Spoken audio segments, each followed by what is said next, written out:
আরেফিন শিমুলের কবিতা সুনীলের পুনর্জন্ম। সে এক নব্য সুনীল, তার নাকি পুনর্জন্ম।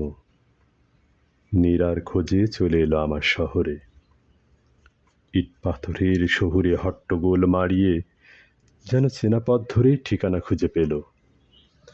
নীরা, নীরা, নীরা বলে চিৎকার করতে লাগলো।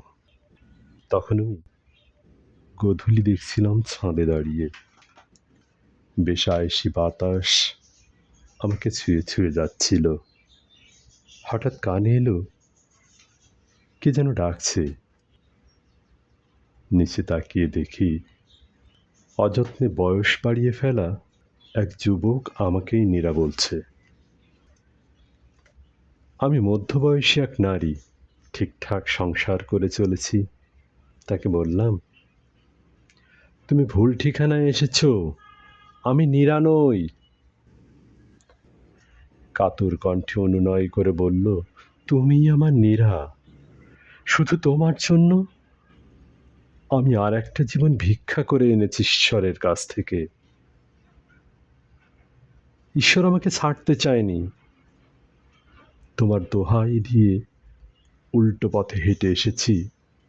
একটু নিচে নেমে এসো, তোমার হাতটা ধরব, চিবুক ছুঁয়ে দেখব তুমি কি এখনো আগের মতোই আছো। দেখো, তোমার সুনীল এসেছে। উফ, বড্ড বাড়াবাড়ি। বলছি আমি নীরা নই, ফিরে যাও তুমি। তুমি তো জানো আমি মিথ্যে বলি না।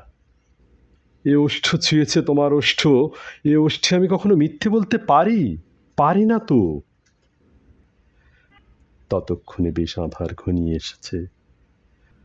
বললাম, যাও তো তুমি, আমার সংসারে অনেক কাজ পড়ে আছে।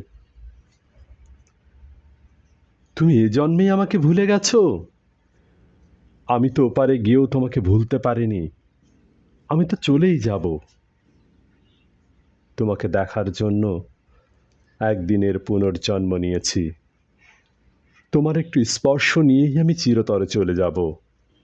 একবার নিচে নেমে এসো। আমি কিছুতেই মনে করতে পারছি না কি করে আমি নীরা নই। তবুও মনটা অজান্তেই কেঁদে উঠল। ঝড়ের বেগে নিচে নেমে গেলাম। কোথায় সুনীল? আমি তো কাউকেই দেখতে পাচ্ছি না। এক মুঠো স্বর্গীয় ফুল পড়েছিল, তাই তুলে নিয়ে এলাম আমার সংসারে। সুনীল এখন আমাদের সাথেই থাকে। ধন্যবাদ।